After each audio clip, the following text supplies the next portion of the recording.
Hi everyone, and welcome to Jane Talks Buffy, where I'll be talking about and reviewing all the episodes of Buffy the Vampire-Slayer in order. Today, I'm looking at Season 6, Episode 14, Older and Far Away. We begin the episode with Buffy apologising to Dawn for bailing on dinner before rushing off to track down a demon who vanishes and reappears during the fight and has silly hair. Buffy yoinks its sword and runs the guy through with it, which causes him to puddle and go into the sword, which Buffy keeps as a souvenir. And into the credits we go. Xander explains to Willow that Buffy wants Tara at her birthday party, which she's okay with, and then Dawn comes in wanting company, but everyone is busy with adult stuff, so Dawn goes to the mall by herself.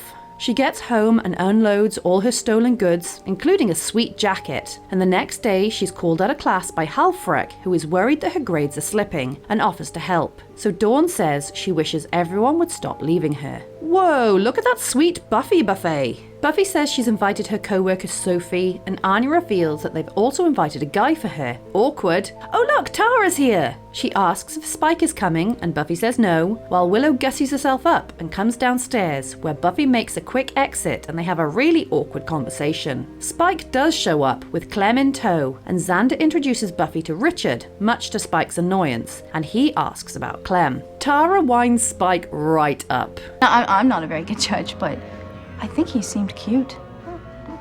I think he seemed cute. And Dawn is really antsy, and Anya makes things worse by patronising her. Spike wants to get some, but Buffy tells him to sod off, and it's present time, where Dawn's gift is the stolen jacket, complete with security tag, and Xander presents her with a custom-built weapons chest, which she loves. Sophie turns up, My mom told me to say thank you right away, because otherwise I usually forget. and as Dawn closes the door behind her, Halfrek shows up and grants her wish. The party is in full swing, which Dawn feels out of place at, and Buffy runs into Richard, flirty flirty, which Spike makes fun of her for, and grabs her, which Tara walks in on and sasses him.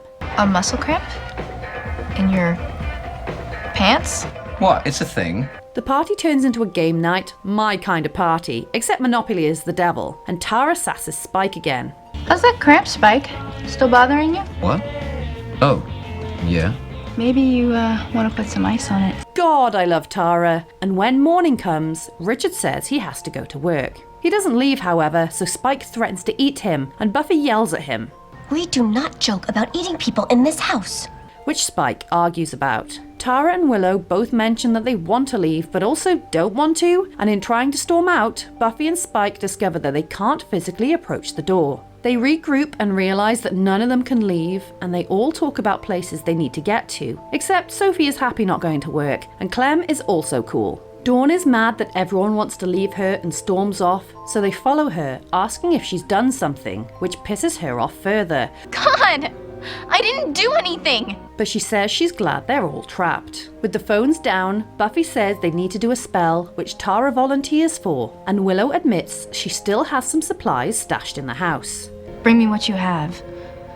But then I'm doing this alone. You need to stay away from it. Everyone readies themselves by the door as Tara does the spell, which doesn't fix the problem, and instead releases the demon from the sword, who attacks the group and slashes Richard, so Buffy tackles it and it melts into the floor. What the bloody hell was that? Richard is in bad shape and Sophie is freaking out, so Spike suggests Buffy doesn't celebrate her birthday anymore, and the house creaks as the demon is in the walls. Anya is stressed out because she thinks Richard's gonna die, so Xander comforts her before he goes downstairs and is attacked by the demon, so Spike rushes to the rescue, but he's knocked back and the demon disappears again. Anya freaks out because Xander is hurt, and Buffy checks on Dawn, who is aggro, before explaining that she feels so alone, while the others try to work out a plan. Anya wants Willow to break her magic embargo and get them out of there, but Willow doesn't want to, and Xander says she should try, and they'll be there to pull her back from the brink if shit goes south. Willow still refuses, so Anya yells at her for getting addicted in the first place, causing Tara to step in and defend her. You're not going to make her do something that she doesn't want to. And if you try, you're gonna have to go through me first. Buffy tells Dawn she's important, and Dawn mentions her guidance councillor, which Buffy finds suspicious. You didn't, by any chance, happen to express like a wish or something to her? But their talk is interrupted by Anya tossing Dawn's room, looking for answers, but what she finds is the stolen goods from the magic box. How could you do this? which causes Buffy to realise the truth about her birthday gift. Buffy tells Anya about the wish, so she summons Halfrek, who is immediately stabbed by the demon. So Anya attacks him. Spike fights him off, and he retreats into the wall, but the sword has a long reach which traps him again, and Buffy breaks it in two. Halfrek dusts herself off, recognising Spike, who recognises her, and tells everyone off for not noticing Dawn's pain, even though it was obvious, and says they're all going to be stuck in the house forever. Except her own curse extends to her too, so she's forced to lift it so she can leave as well. Willow thanks Tara for sticking up for her and defends herself for keeping some magic supplies, but Tara commends her for refusing to cave to peer pressure before Richard the Redshirt is carted off, and everyone is excited to be free, except for Buffy, who stays behind. Season 6 gets a bad rap for making everyone unlikable, which I agree with, but it also has some gems of episodes, and this is one of them. Although it does have a sort of Goosebumps vibe to it. Not that that's necessarily a bad thing. Before we begin, let's talk about Dawn. Her character development has so much more power in the quieter moments than when she's screaming at everyone. I wish they'd handled Dawn a bit differently, because she was annoying pre-Glory, and the whole being the key, Buffy dying and the like changed her. She grew up more, so I wish they'd allowed her to suffer in silence,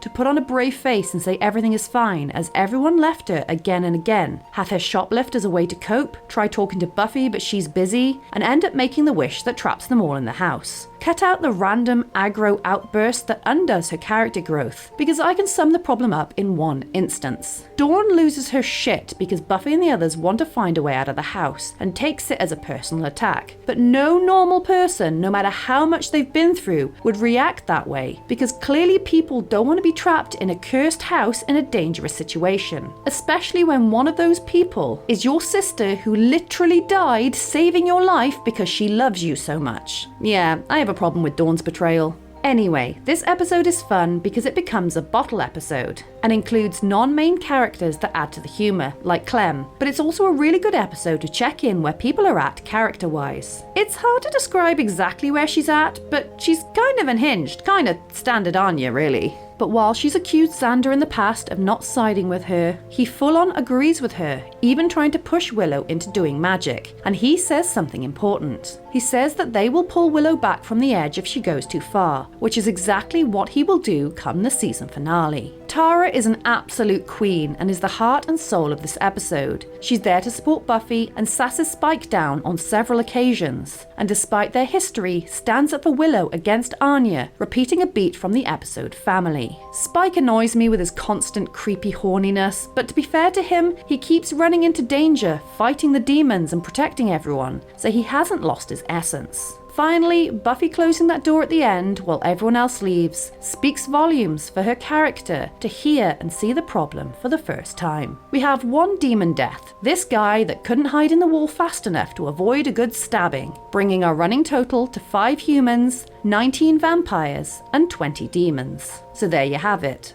That was Older and Far Away. Let me know your thoughts in the comments below, or come say hi on social media. If you enjoyed this video, then please hit that like button, it really does mean a lot, or consider subscribing if you want to be sired by my channel. Alternatively, feel free to check out my other YouTube channels. Thank you so much for watching, I'll speak to you soon, and don't let the vampires bite.